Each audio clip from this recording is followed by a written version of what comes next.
Here's what you said about Colin Ferguson, the man who shot a Jamaican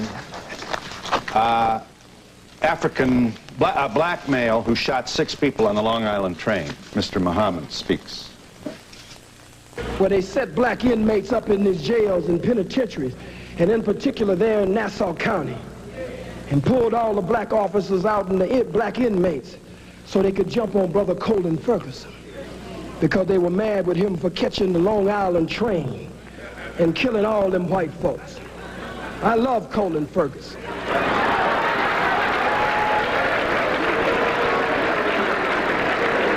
I have no official position, so I can say I love him. What happens when anger, real historical generational anger, gets a microphone?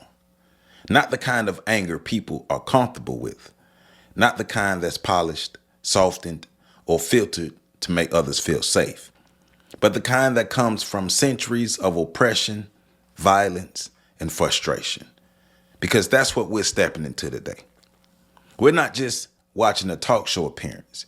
We're stepping into a moment in time, 1994, when Khalid Abdul Muhammad sat across from Phil Donahue and brought a level of intensity that made the entire country stop and react.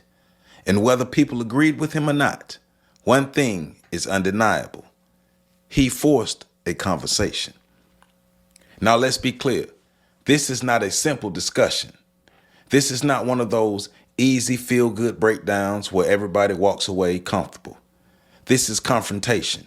This is tension. This is what happens when radically different perspectives collide in real time in front of a national audience.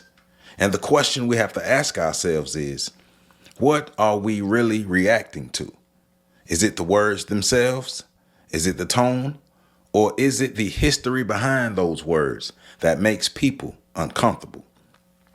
Because one of the central dynamics of this conversation is how people respond to expression, especially when that expression challenges power, challenges narratives, and refuses to be polite about it. Khalid Abdul Muhammad doesn't come into this conversation trying to be accepted. He comes in defiant.